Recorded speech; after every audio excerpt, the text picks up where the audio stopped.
بسم اللہ الرحمن الرحیم۔ اسلام میں قربانی کا حکم۔ اللہ تعالیٰ نے انسان کو مخدوم اور دیگر تمام مخلوقات کو انسان کا خادم بنایا ہے۔ ان خادموں میں جاندار بھی ہے اور بے جان بھی ہے۔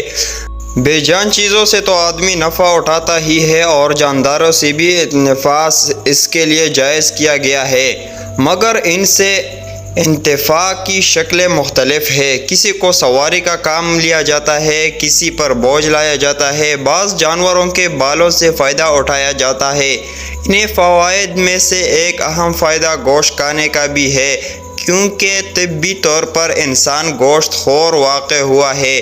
تاہم شریعت نے ایسے جانوروں کے گوشت کو حرام کر دیا ہے جن میں ظاہری یا باطنی خبث پایا جاتا ہو، چنانچہ خنزیر اور سباع بہائم وغیرہ ظاہری خبث کی وجہ سے حرام کیے گئے، جبکہ غیر اللہ پر بینٹ چڑھائے جانے والے جانوروں کو باطنی خبث کی بنا پر حرام کیا گیا ہے۔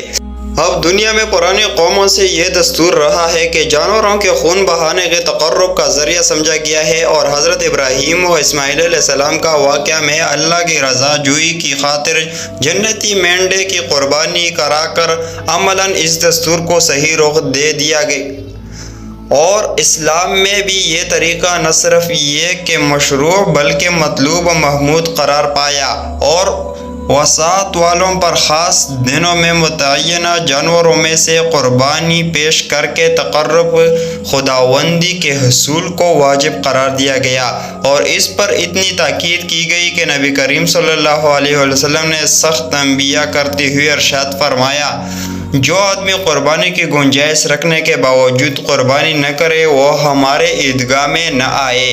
پیغمبر علیہ السلام کے درجہ بالا ارشاد سے اسلام میں قربانی کی اہمیت کا اندازہ لگایا جا سکتا ہے کہ ایام قربانی میں قربانی سے بڑھ کر کوئی عمل نہیں۔ قربانی واجب ہونے کا نصاب وہی ہے جو صدقہ فطر کے واجب ہونے کا نصاب ہے، یعنی جس عاقل بالغ مقیم مسلمان مرد یا عورت کی ملکیت میں قربانی کے ایام میں ذمہ میں واجب الادا اخراجات مہیا کرنے کے بعد ضرورت سے زائد اتنا مال یا سامان موجود ہو جس کی قیمت 52.5 تولہ چاندی کے برابر ہو، اس سے یا اس سے زیادہ ہو، خواہ ضرورت سے زیادہ مال نقدی ہو یا سونا یا چاندی یا کسی اور شکل میں ہو، اس طرح مال تجارت نہ بھی ہو، تو ایسے مرد اور عورت پر قربانی واجب ہے اور اس شخص کے لیے زکوٰۃ لینا بھی جائز نہیں۔